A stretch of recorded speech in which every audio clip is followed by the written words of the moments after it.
Hi, I'm Angus MacDonald and I'm here today to highlight the importance of mental health in relation to rights for young folk in Stirling and across the country.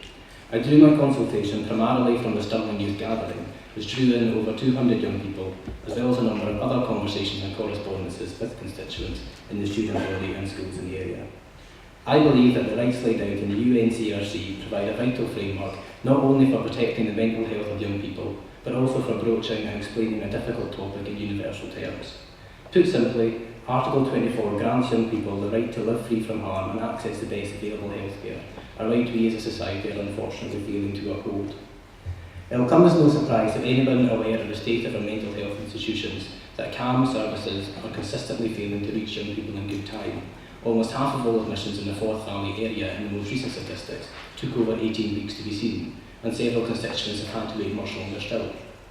One particular constituent was in fact on the CAM's waiting list for a number of weeks before turning 18 and immediately being transferred to the even longer list for adult services, highlighting the issues of transitioning between support.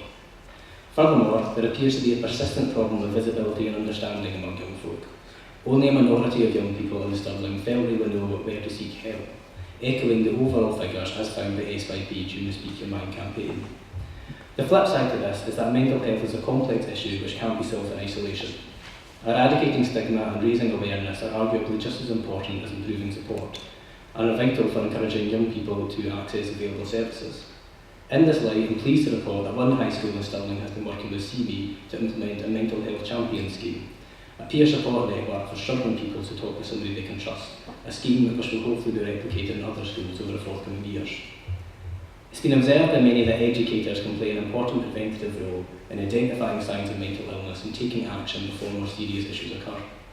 Indeed, as of last Saturday, it is now SYP policy to provide training in dealing with mental health for all teachers in line with that undertaken by lecturers in most universities. Properly implemented, this would ease pressure on CAM services and help to ensure that young people don't slip under the radar. Of course, rights play a huge part in forging the path towards this. I'd hope that properly implementing the new mental health strategy and SYP's own recommendations from the Our Generation's Epidemic Report will help. In particular, SYP recommended that Education Scotland work with existing partners to develop a resource outlining young people's rights while accessing support. SYP have also been active in creating resources to aid the transition between CAMs and adult services in line with Action Point 21 in the mental health strategy. Given the feedback from my constituents, I would strongly urge the government to not only continue to support this work, but to take specific action to address the concerns of those accessing services around the age of transition. I would also back Sam H's suggestions of providing funding for counsellors in every school and doubling funding for CAMs. To conclude, all the evidence suggests there is no one silver bullet to the mental health epidemic our generation is growing up with. However, with the right willingness and imagination, there are straightforward steps which can be taken to ensure Scotland's youth are guaranteed the quality of life Article 24 of the UNCRC promises. Thank you.